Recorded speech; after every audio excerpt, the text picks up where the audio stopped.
Армысыздар, 2022 жылдың өзгерістері мен декретіне қалай есептейміз? Видео ұнаса міндетті түрде лайк басып, тіркеліп, комментарий қалдырыңыздар. Міндетті түрде әрбір комментарийға жауап беретін боламын. Декрет дейтін формуласы соңғы 12 айдағы бір жылдық табысымызды біз 12 айға бөлеміз және де 4,2 коэффициентке көбейтеміз. Шыққандағы саның 10%-ын алып тастаған кезінде декретіне ақшамыз шығады. Егер де бір жылдық табысыңыз 1 миллион 200 болатын болса, оны 12-ке бөлеміз. 12 айға 100 мың теңге шығады. 100 мыңды 4,2 коэффициентке бөлгенде 420 мың. 420 мыңның 10%-ын алып тастаған кезіміздегі қолымызға түсетін ақшамыз. Ай сайын қалатын пособиямызды бір жылдық табысымызды 24 айға бөлеміз. Содан шыққан санды 0,4 коэффициентке көбейтеміз.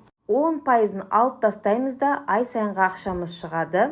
Және де ол сума бір жасқа дейін төленеді. Қазір 2022 жылғы ең төменгі жалақы 60 мың теңге. Ол максималды сума 420 мың теңге болып есептеледі. Зейнетақы 10%, әлеуметтік қорға соцотчисление 3,5%, медициналық сақтандыру 4200 теңге құрайды. Мысалы, 150 мың теңге айлығыңыз болса, оның 10%-ын алып тастаймыз, 3,15-ке көбейтеміз. Система автоматты түрде шыққан суманы 100%-ға көбейтіп, оны 3,15-ке бөледі.